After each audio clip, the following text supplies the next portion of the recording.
I looked at the person across from me and I asked him to hold his phone up by my ear so I could hear the dispatch.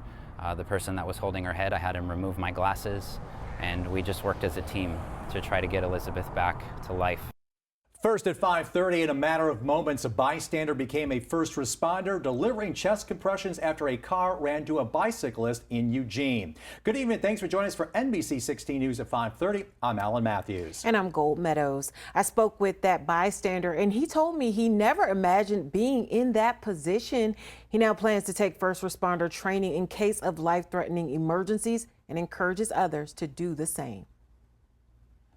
A Eugene man says he's reliving the traumatic moments after a car struck a bicyclist in a crosswalk in front of his apartment here at 8th and Hilliard, prompting him to jump into action.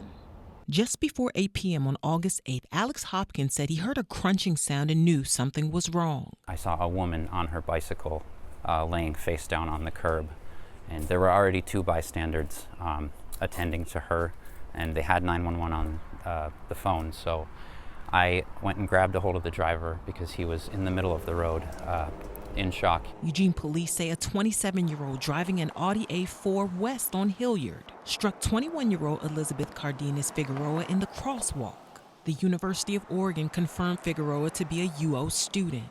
She was hit in this crosswalk right here. In this crosswalk? Yep, and then she ended up landing right there on that curb. I immediately ran over to Elizabeth and started getting instructions from the dispatch. One person braced her head, and I was down here, and we rolled her up onto the curb, and she wasn't breathing at this time. Hopkins says he put on a pair of gloves and began chest compressions. She started breathing again, and this was all at the instruction of the 911 dispatch. I was a little bit scared to touch or move her, but as soon as the dispatch gave the go-ahead, they just said, you need to roll her over and move her. So I said, okay, let's do this. EPD advises residents to be prepared for unexpected emergencies like this that call for CPR. Early life-saving measures in a critical incident like this, every single second matters. So if people know CPR or even have a vague idea of what CPR is, just to start doing compressions can make the difference in saving someone's life. EPD says an AED was connected to Figueroa to monitor her heart as emergency workers continued CPR until she was transported to the hospital with life-threatening injuries. In the aftermath of the experience, Hopkins says first responder training is now a top priority for him. Whether you think you're familiar with it or not, I think it's very important to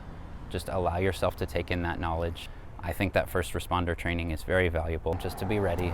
Heaven forbid I have to see something like that ever again, or heaven forbid somebody has that happen to them again. Hopkins says his concern for the stranger, who now takes up much of his thoughts, is whether or not she'll pull through following the crash. And it's unclear if speed was a factor in that crash. EPD says it's still under investigation. Our full interview with Alex Hopkins is available on our website. Just scan the QR code on your screen now and it will take you right there.